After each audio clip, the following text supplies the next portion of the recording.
अस्सलाम वालेकुम students. Chapter number 3 की एग्जांपल नंबर 1 डिस्कस करने जा रहे हैं हम लोग। सबसे पहले इसकी स्टेटमेंट देख लेते हैं।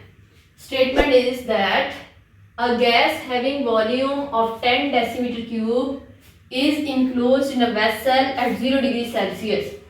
0 डिग्री सेल्सियस टेम्परेचर के ऊपर एक गैस जिसका वॉल्यूम 10 डेसीमीटर क्यूब है उसे बंद किया गया है and the pressure is 2.5 atm और प्रेशर कितना रखा गया 2.5 atm। This gas is allowed to expand. इस गैस को एक्सपैंड यानी ऊपर की तरफ जाने के लिए इजाजत दी गई है until the pressure is 2 atm, यहाँ तक कि प्रेशर कम हो के कितना हो जाए 2 atm। ऑब्वियस बात है जब एक्सपैंड हो रही है गैस वॉल्यूम जो है वो बढ़ रहा है तो इसका मतलब है प्रेशर कम हो रहा है। What will be the new volume of this gas. इस गैस का नया वॉल्यूम बताएं if the temperature is maintained eight 273 kelvin.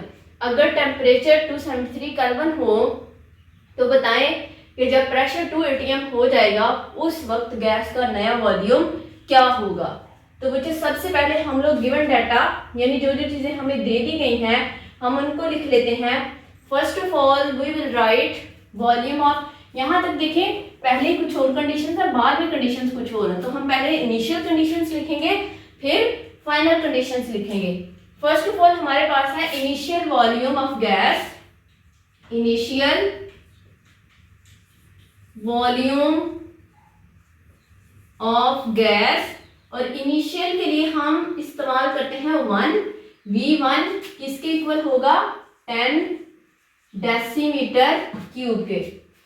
इसके बाद टेम्परेचर है इनिशियल, पहले टेम्परेचर कितना है 0 डिग्री सेल्सियस इनिशियल टेम्परेचर, और इनिशियल टेम्परेचर को हम लोग रिप्रेजेंट करते हैं T1 से।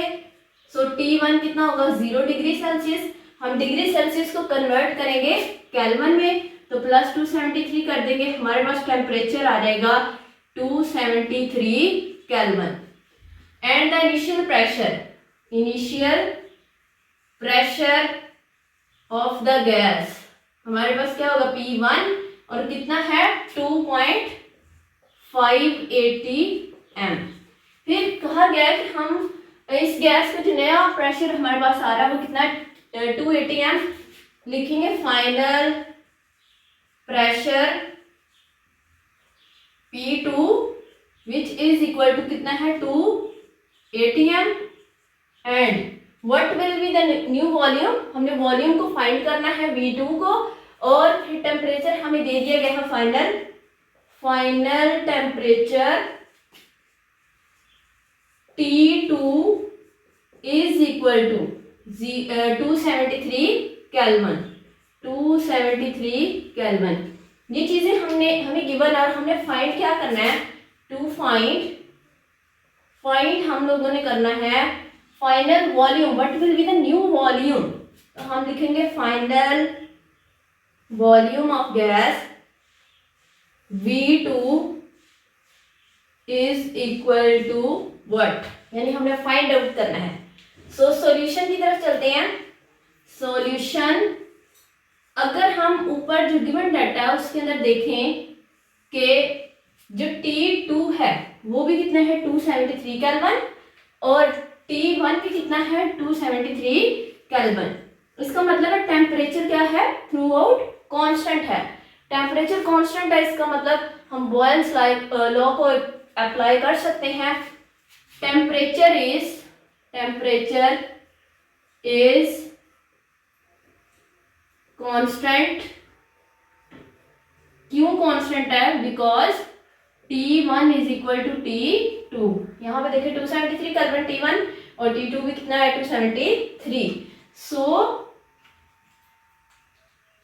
सो बॉयल्स लॉ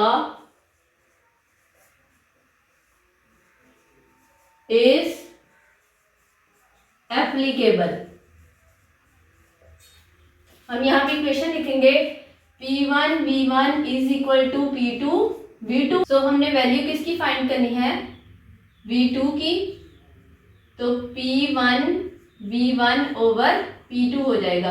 V2 इधर ही रहने दिया, V2 ने इसको आगे डिवाइड कर दिया तो V2 इक्वल हो जाएगा P1 की वैल्यू है 10 सॉरी P1 की वैल्यू है 2.5 ATM और V1 की वैल्यू है 10 decimetre cube divided by P2 की वैल्यू हमारे पास है 2 ATM this is equal to V2। So V2 क्या हो जाएगा, ATM कैंसिल हो गया ATM से एंड 2 5 दा 10 2.5 मल्टीप्लाई 5 डेसीमीटर क्यूब। तो बच्चों V2 की वैल्यू आएगी 5 5 द 25 5 टू द 10 और 2 12 तो 12.5 decimetre cube and this is the new volume of the gas. और यही हमारे पास फाइनल आंसर है, यही हमने फाइंड करना था V2 की वैल्यू को। आसान सा न्यूमेरिकल है। आज के लेक्चर में इतना ही। अल्लाह हाफिज।